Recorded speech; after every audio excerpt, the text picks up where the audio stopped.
नमस्कार, मैं हूं आशुतोष और आप देख रहे हैं एमपी राउंडअप। आज हम बात करेंगे मंत्री प्रतिमा बागरी की।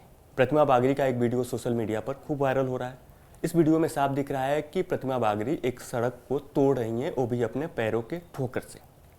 वीडियो काफी वायरल हुआ और इस दौरान प्रतिमा बागरी अधिकारियों को, ठेकेदार को कोस रही हैं। इस पूरे मामले को लेकर के एक नई खबर सामने आई है। पता चला है ये कि प्रतिमा बागरी को कैबिनेट मीटिंग के बाद से सीएम मोहन यादव ने बुलाया और उन्हें नसीहत दी और ये बताया कि जिस सड़क के निरीक्षण के लिए वो निकली थी वो सड़क पहले ही अमानक घोषित हो चुकी है। सीएम मोहन यादव ने इसे विपक्ष जैसी हरकत भी करार दी। ऐसे में कई सवाल उठ रहे हैं। सवाल इसलिए उठ रहे हैं क्योंकि पिछले दिनों प्रतिमा बागरी के भाई को गांजा तस्करी के आरोप में गिरफ्तार किया गया था और सीएम ने साफ कहा था कि कानून सबके लिए बराबर है, चाहे वो आम हो या खास हो। अब सवाल यह है कि क्या प्रतिमा बागरी को सच में यह पता नहीं था कि यह सड़क अमानक घोषित हो चुकी है? सवाल यह भी है कि क्या प्रतिमा बागरी अपनी सरकार के खिलाफ ही मुखर हो गई हैं, क्योंकि सड़क निर्माण तो उनकी ही सरकार ने ही कराई थी। अगर उनको निर्माण में धांधली दिखी तो खुद अफसरों को बुलाती और सवाल जवाब करती। इस वीडियो को वायरल करने की क्या जरूरत थी? आज एमपी राउंडअप में हम इस मुद्दे पर बात करेंगे और हमारे साथ मौजूद है मध्य प्रदेश के वरिष्ठ पत्रकार अशोक शुक्ला जी। अशोक जी, आपका एमपी राउंडअप में बहुत बहुत स्वागत है। धन्यवाद जी। तो मेरा पहला सवाल यह है कि आखिर मंत्री प्रतिमा बागरी को अपना वीडियो वायरल करने की क्या जरूरत थी? क्या वो नहीं जानती थी कि सड़क अमानक घोषित है, या फिर वो अपनी ही सरकार के खिलाफ अब काफी मुखर हो चुकी हैं? नहीं, ऐसा तो बिल्कुल नहीं है। वो जिस सरकार में है उसकी मुखालफत क्यों करेंगी? लेकिन ये उनके विधानसभा क्षेत्र का ही मामला था, दहगांव का। अगर घटिया निर्माण हो रहा है और वहां के लोगों ने उनसे कोई शिकायत की थी, वो तो कहीं से गुजर रही थी, तो उनकी नजर पड़ी, ग्रामीणों ने उनको रोका और उनको ये बताया कि बहुत घटिया निर्माण है। और अब ये कहा जा रहा है कि उसको अमानक घोषित कर दिया गया था, तो उसको क्यों नहीं उठवाया गया? ठेकेदार के खिलाफ कार्रवाई क्यों नहीं हुई? प्रतिमा बागरी ने जब ये मुद्दा उठाया उसके बाद में आपने जो एक अनुशंसा की है, जो ई है, पीडब्ल्यूडी का ई है, जो उसने अनुशंसा की है इसको ब्लैक लिस्टेड करने की। पहले से ब्लैक लिस्टेड ठेकेदार है राजेश केला, रेलवे ने भी इसको ब्लैक लिस्टेड किया है। इसके खिलाफ कई आपराधिक मामले हैं। लेकिन दरअसल आशुतोष जी, मुद्दा ये है कि राजनीति का एकमात्र आकर्षण करप्शन है। दावे चाहे जो कुछ किए जाएं, और मध्य प्रदेश में तो आप ये समझ लीजिए कि राजनीतिक और प्रशासनिक अराजकता चरम पर है।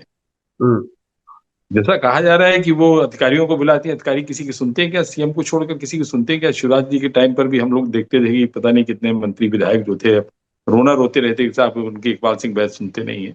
तो बड़ी विचित्र स्थिति है। ये कहा जरूर जाता है कि हम जनता की सेवा के लिए राजनीति में आए हैं, लेकिन मुझे लगता है कि ये हकीकत नहीं है। सबका मकसद एक ही है कि इन किन प्रकारेण हम कितना पैसा कमा लें।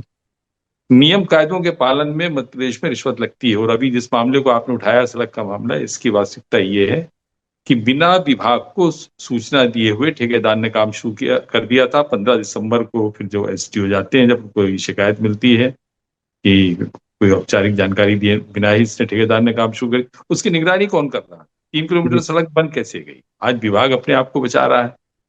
और मध्य प्रदेश में अकेले ये मामला थोड़ी ना, इसके पहले ज्योतिरादित्य सिंधिया ने भी कहा कि ग्वालियर में खराब सड़कें बन रही है। शाहपुर की विधायक ने भी, बीजेपी विधायक ने भी ये मुद्दा उठाया। कहाँ खराब काम नहीं हो रहा है? मध्य प्रदेश में जो विकास है वो दिखाऊ है, टिकाऊ बिल्कुल नहीं है। लेकिन जो मिनिस्टर है वो तो बोलते हैं कि सड़क है तो गड्ढे होते रहेंगे।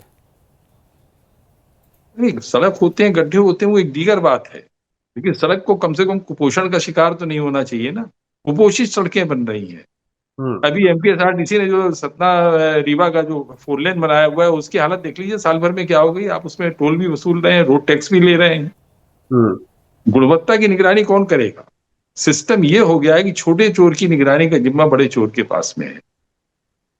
तो जाहिर है कि चोरी तो होती रहेगी। या तो आप जनता की निगरानी समितियां बना दीजिए, मंत्रियों को मुक्त कर दीजिए कि साहब वो आंख बंद कर ले, अव्यवस्था को ना देखें। वो अस्पताल में चूहे आ रहे हैं और मरीजों का पांव कुतर जाने दीजिए।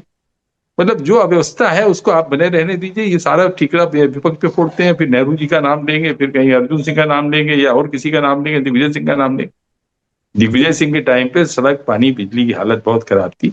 एक्चुअल में क्या है ना कि अब मुद्दों से तो कोई चुनाव जीतता नहीं है। अब खैराती योजनाएं रहती हैं, इसलिए सरकार कहती है कि चुप रहो, जैसा चल रहा है चलो, जन आक्रोश नहीं है। और जब जन आक्रोश आएगा तो चुनाव के पहले लाडली बहना योजना का लाभ दे दिया जाएगा। लेकिन जो प्रतिमा बागरी ने किया है उसमें उनकी तारीफ होनी चाहिए। और मुझे लगता है कि जितने भी जनप्रतिनिधि हैं उनकी जिम्मेदारी है, वो जिस विकास का दावा करते हैं वो विकास टिकाऊ होना चाहिए, उसमें मितव्ययिता होनी चाहिए, उसमें धन का दुरुपयोग नहीं होना चाहिए और उसकी आवश्यकता होनी। सतना के महापौर आए दिन रोज शहर में घूम घूम कर घटिया निर्माण पकड़ रहे हैं और वो वीडियो वायरल हो रहे हैं। उनको क्यों नहीं फटकार लगाई जा रही है कि वो नगरीय प्रशासन मंत्री कैलाश विजयवर्गीय के खिलाफ जो है अपनी सरकार के खिलाफ विपक्ष का काम करते हैं? वो भी तो यही काम कर रहे हैं। बीजेपी तो और भी लोग कर रहे हैं, अकेले ये मामला नहीं है। प्रतिमा बागरी चूंकि सवाल ये है कि अभी आप जो बताया कि राजेश कैला जो है जिनकी निर्माण कंपनी है उनको पहले भी बैन किया जा चुका है, तो आखिर उनको काम मिल कैसे जा रहा है? किसकी सरपरस्ती है उनको ऊपर? क्योंकि आप उस इलाके के रहने वाले हैं, बिंद के इलाके को बहुत बढ़िया से कवर करते हैं, तो आपको इसके बारे में तो अंदर की बात तो पता ही होगी। देखिए, उसकी कंपनी ब्लैक लिस्टेड होती है, आदमी ब्लैक लिस्टेड नहीं होता है। आप एक कंपनी आपकी ब्लैक लिस्टेड हो गई, आप दूसरे नाम से रजिस्ट्रेशन करा लिए, प्रश्न ये उठता है कि दूसरी कंपनी रजिस्टर्ड कैसे हो जाती है? ये विभाग ही तो रजिस्टर्ड करता है आपका। और वैसे एक चीज आपको मैं और बताऊं आशुतोष, हमारा देश जो है संविधान के मुताबिक, कानून के मुताबिक नहीं चलता है। इस देश का जो कानून है वो अधिकारियों के मुताबिक चलता है। जिसको चाहे उसका रजिस्टर्ड कर दें, जिसका ना चाहे उसका ना रजिस्टर्ड करें। कितने एसडीओ ई पकड़े गए हैं, रिश्वत लेते हुए पकड़े हैं, सब एक दूसरे का सच जानते हैं।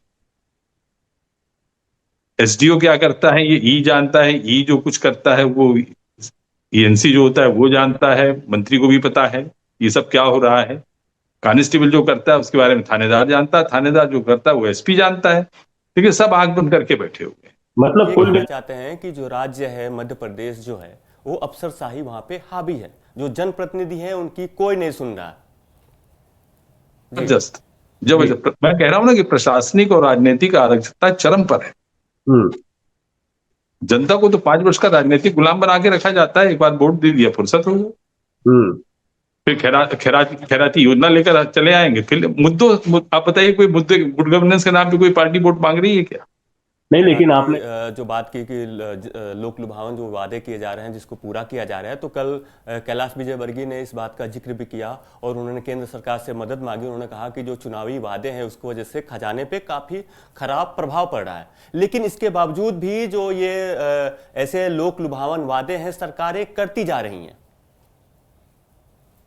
देखिए, अब चुनाव मैनेजमेंट से जीते जाते हैं और ये एक चुनावी मैनेजमेंट बन गया है इस देश के अंदर कि चुनाव से ठीक पहले आप जो है एक बड़े वर्ग को प्रभावित करने के लिए कुछ इस तरह की योजनाएं ले आइए। बहुत सारी योजनाएं हैं, हालांकि इसकी शुरुआत एनटी रामाराव ने की थी।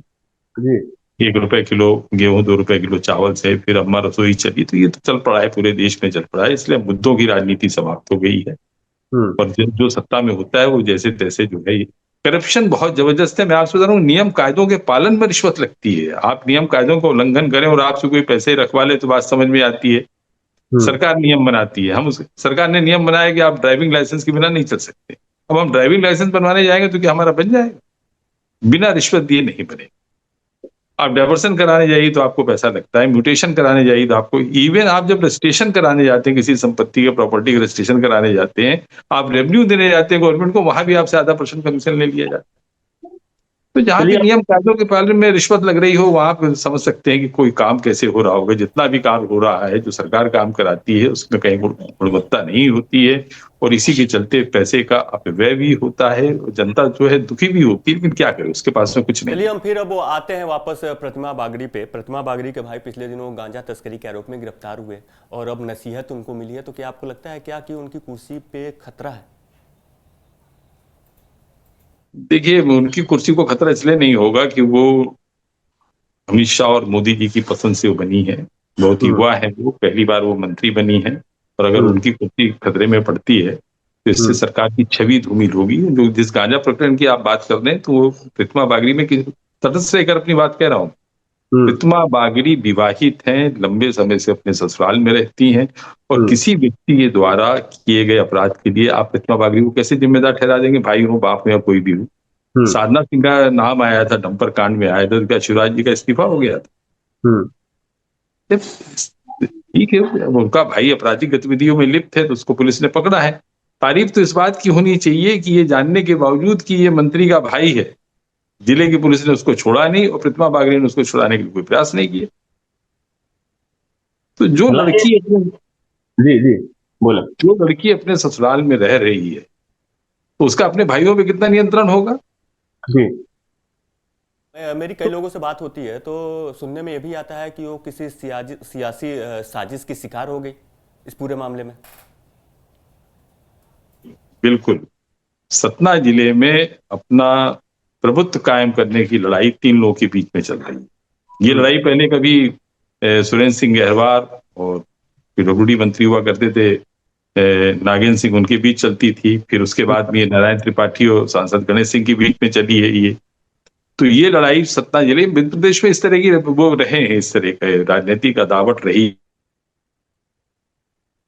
अभी मध्य प्रदेश के सतना में जो है सांसद गणेश सिंह, जब तक शिवराज जी थे तो उनकी तूती बोलती थी, उनके आगे कोई खड़ा नहीं होता था, वो जो चाहते थे वो करते थे, स्वतंत्र थे और वो पूरा होता भी था, उनका अधिकारी भी उनको डरते थे। लेकिन जैसे एक मंत्री बना दी जाती है, राजमंत्री बना दी जाती है, तो सांसद गणेश सिंह के रसूख में थोड़ी कमी आई है। अब ये मंत्री है, ये राजमंत्री हैं, तो वो उनको भी लेकर सांसद गणेश सिंह इनसे नाराज हैं और जो महापौर है उनकी भी सांसद से नहीं पट रही है। तो एक तरह से आप कह सकते हैं कि प्रतिमा बागरी और महापौर एक तरफ है और दूसरी तरफ सांसद है, और उनके बीच में जो अदावट। अभी ये जो प्रतिमा बागरी का मामला हुआ था जिसमें इनके भाई गांजे में पकड़े गए थे, तो जानकारी तो ये आ रही है कि सांसद गणेश सिंह और जिले के जो भाजपा के अध्यक्ष हैं भगवती पांडे, ये गए थे, हेमंत खंडेलवाल से मिले थे और उन्होंने कहा था कि इनकी वजह से पार्टी की बदनामी हो रही है। अरे पार्टी के अंदर कितने कांड ऐसे हैं कि मंत्रियों की बदनामी हुई है, तो आपने किसका इस्तीफा ले लिया? किसी का इस्तीफा नहीं। अभी विजय शाह वाला आप मामला देख लीजिए, और उस पर तो एसआईटी की रिपोर्ट क्या है, सुप्रीम कोर्ट में मामला चल रहा है, अभी तो कुछ उस पर हुआ ही नहीं। किसी को कुछ पता नहीं है। कुछ लोग बलि का बकरा बना दिए जाते हैं, पार्टी जिससे चाहे। अब उनको देखिए, उमा भारती के ऊपर क्या आरोप था?